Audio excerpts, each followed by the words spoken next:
Hello and welcome to a brand new LUBA video. Today, I would like to address some questions that have always been asked of me. Regarding the RTK antenna, how reliable is it? What range does it have? What problems can occur? I will give some tips on the settings for mowing, and we will also take a look at the obstacle detection that LUBA now has with 3D vision.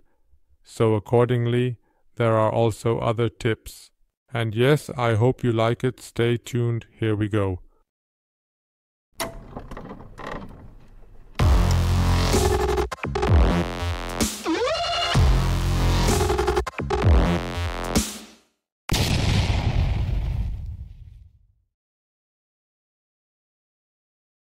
I have two, or rather three, LUBAs currently in operation. Two from the first generation and one LUBA2. Additionally, I possess nearly 2,000 square meters of property at this location, which I manage meticulously, resulting in a highly extensive operation overall.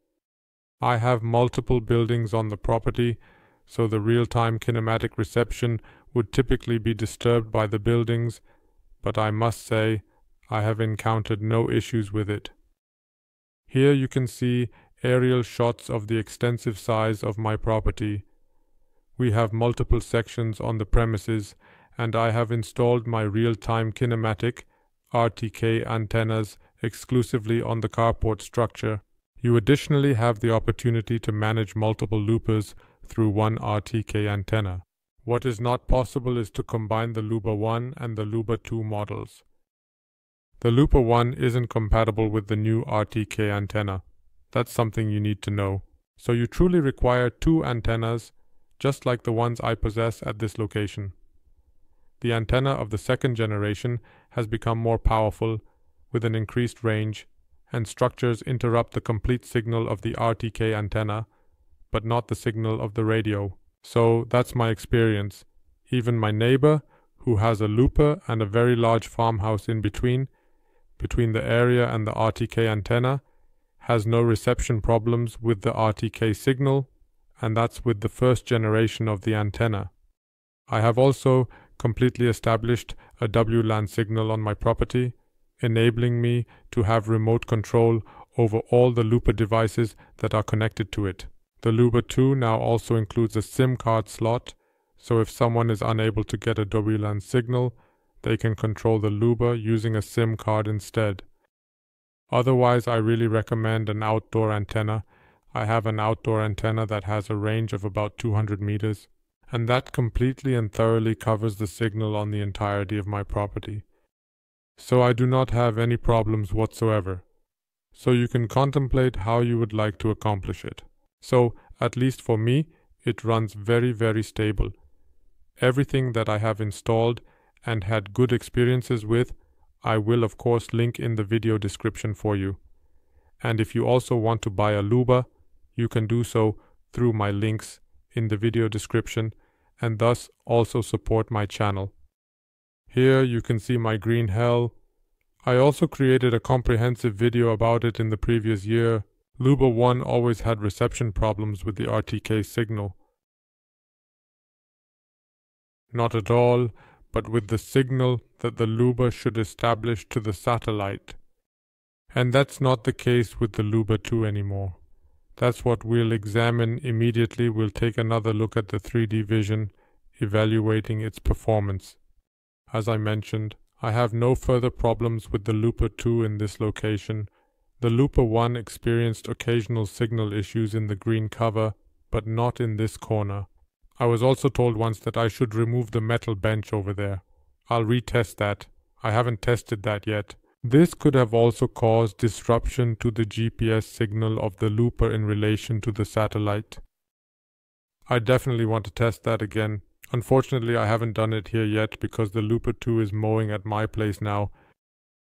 In the majority of cases, it is not actually the RTK signal itself that is responsible or accountable for that particular outcome or circumstance. This is not an issue where there are insufficient signals or positioning errors, but usually the LUBA, which then gets shielded somewhere by trees, by foliage, by a wall, then receives a poor signal, and in my opinion, this has actually been improved here with the 3D vision, so I no longer have signal problems. At least this is compensated for by 3D vision. And how it works now, or that it works, I will show you now. RTK signal is interrupted. What happens now? I just turned off my RTK antenna and closely observed the outcome to see what would happen. You can observe in this location that the green indicator light is no longer illuminated, and the looper has proceeded along its usual trajectory. I did this for a few minutes. You can see here I just switched back and forth, and in this image you can see that the RTK signals are not available, so the reference is no longer there, and now it's just pulling everything from the satellite and with the 3D vision, so with the camera.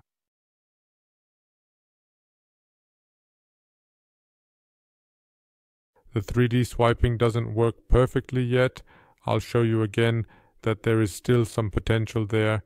However, for the purpose of mowing, it is sufficient, and you can also see that it stops at the edge itself, which is a convenient feature.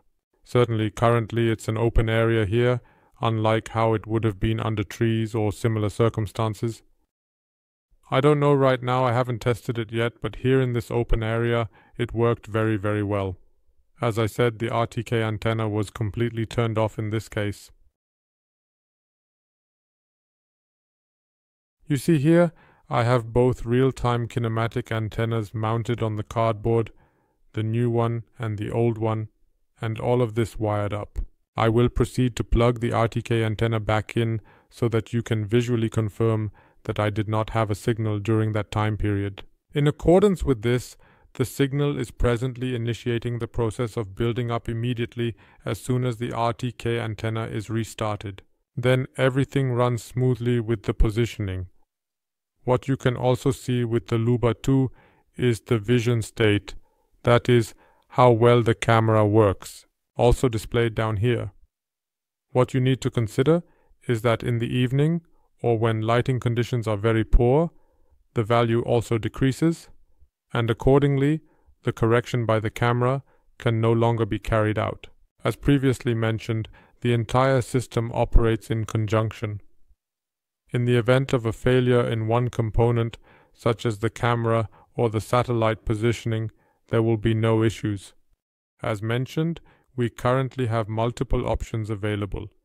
Additionally, you can observe the excellent vision reception and antenna signals here. Furthermore, it is evident that the reference station has started up, resulting in a return to optimal conditions with full reception. Consequently, we can proceed without any interruptions. Mowing without a connection path. Another proof of the effectiveness of the RTK antenna is of course demonstrated by mowing external zones with precision and accuracy. That means I have an external zone, a slightly further zone that leads across a courtyard, and the looper then autonomously drives to the zone, mows and returns.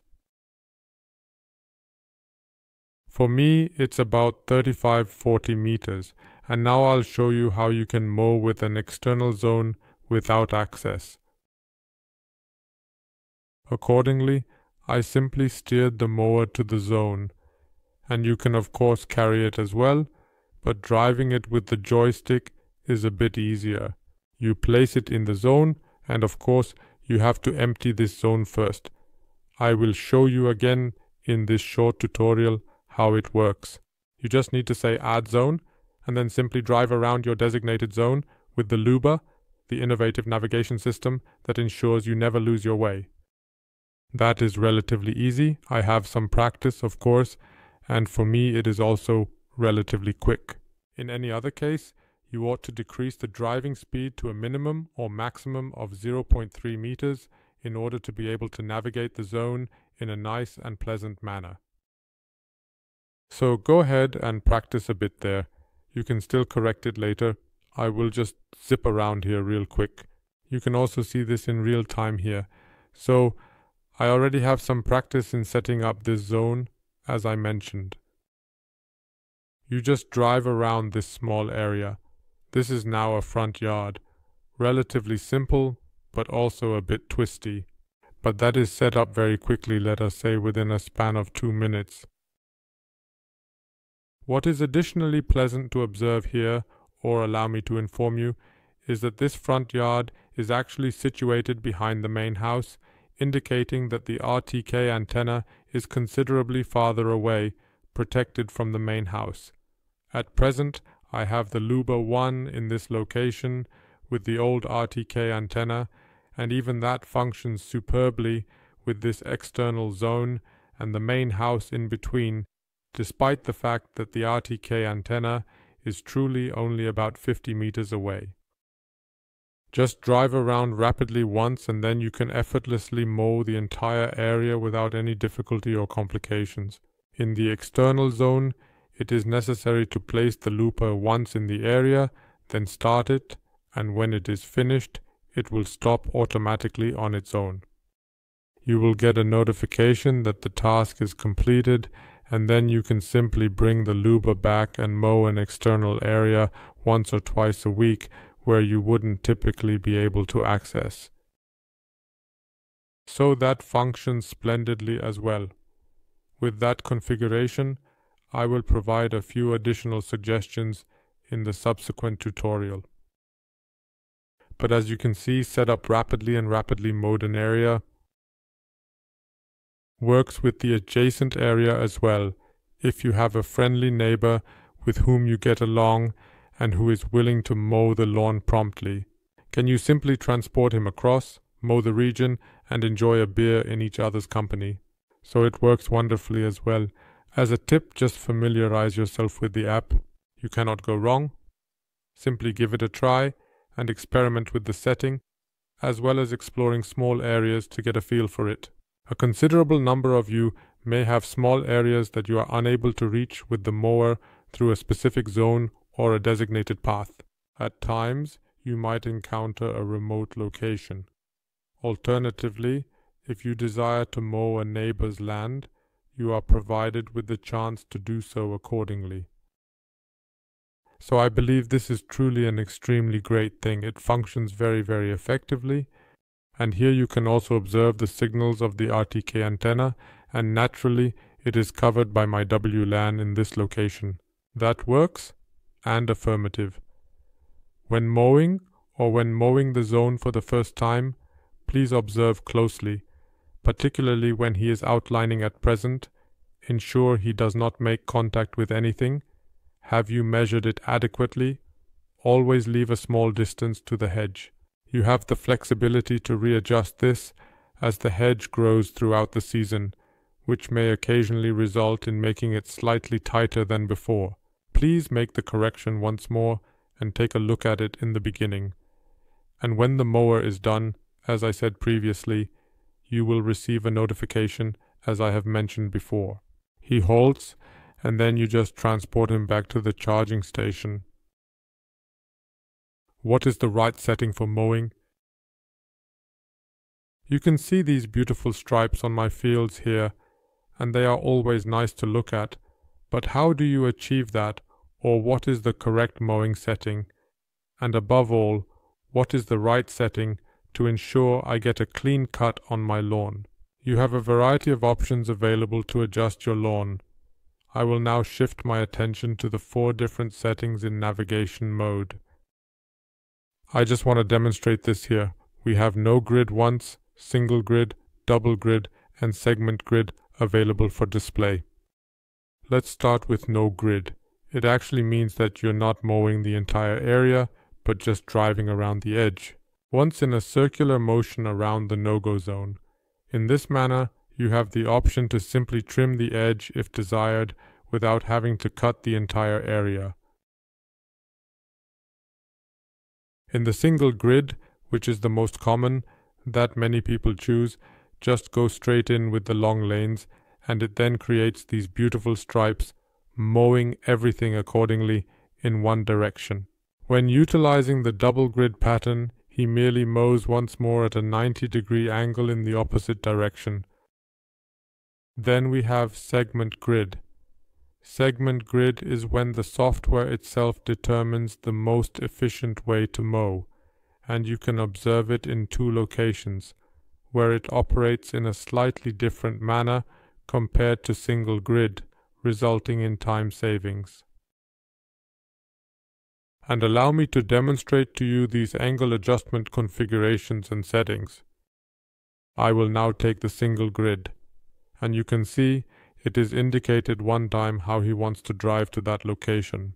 And now you have the chance to establish the circumnavigation of the prohibited zone and the circumnavigation of the boundary line. I generally do that for around 2 laps, which is sufficient for me. Additionally, you also have the choice to adjust the angle, and it is crucial that you do so. So, if we take the 90-degree angle here, you will see that accordingly, yes, the track now runs perpendicular to the normal setting, and in this way you will achieve a clean cut. I always do it in a manner that, if I have a calendar entry at present, it goes out every 2 or 3 days, then changes direction each time, and accordingly mows once across and once lengthwise. And in this manner, you also obtain the cutting of every blade of grass at least one time, and you accomplish a surface that is clean and beautiful.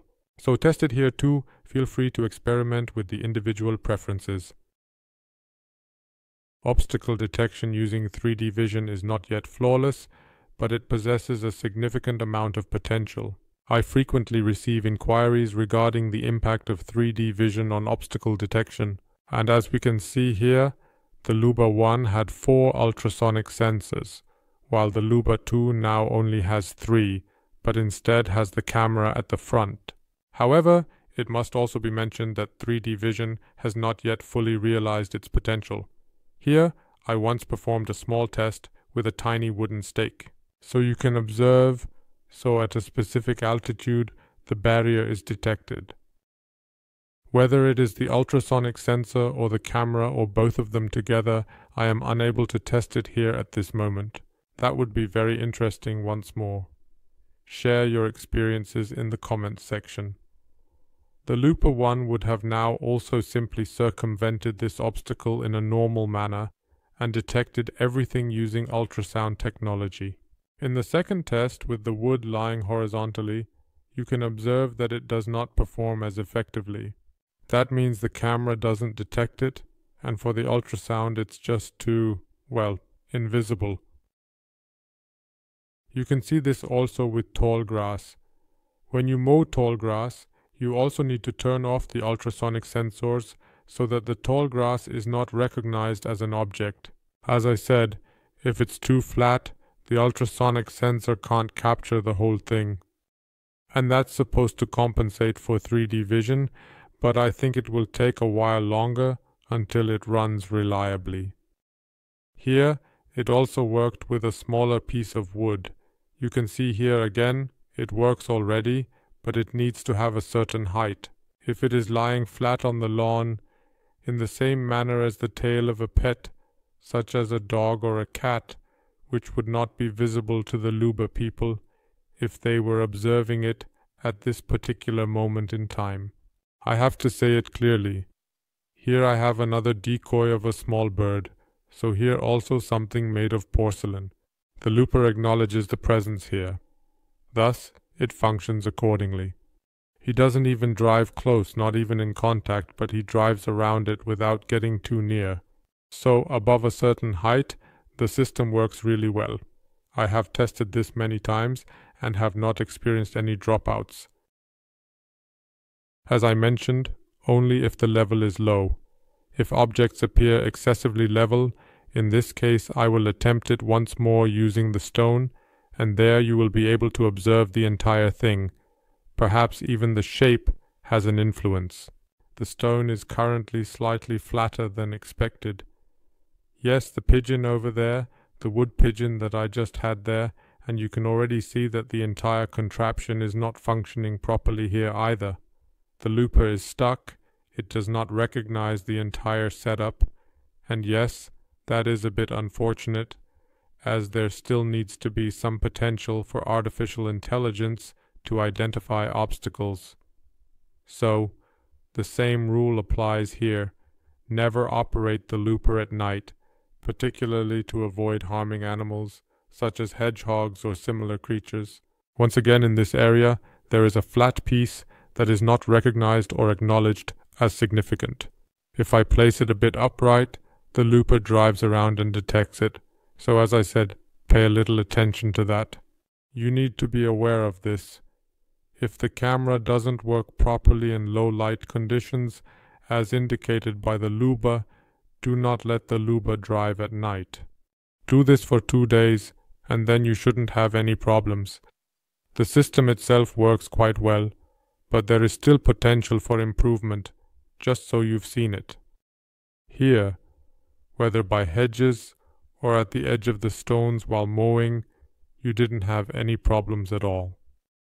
Feel free to share your experiences with the LUBA obstacle detection in the comments section below this post. And maybe we can exchange ideas on that again. Perhaps you have had experiences where it works well and where it doesn't work so well. In addition, I recently went to a roadshow and had the chance to speak with a few executives from Mammotion, obtaining valuable insight into the future.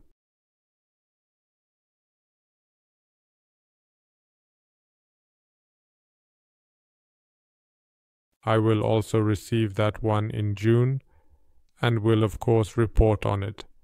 It has a few special features, a few other things, but also the 3D vision, and I think the potential will be further expanded for the looper as well, because Mammotion relies heavily on 3D vision. Here you can observe my LUBA2 once more, as it autonomously navigates through an external area and then functions accordingly. I hope you enjoyed it. If you have any questions, write in the comments which topics I should address next. And as I said, there will be more from Yuka soon, but of course also more from LUBA during the current mowing season. And in case you have any inquiries, simply jot it down or send me an electronic mail. You can also join our Facebook group to learn more about the LUBA people or to exchange ideas and information. I'd be happy.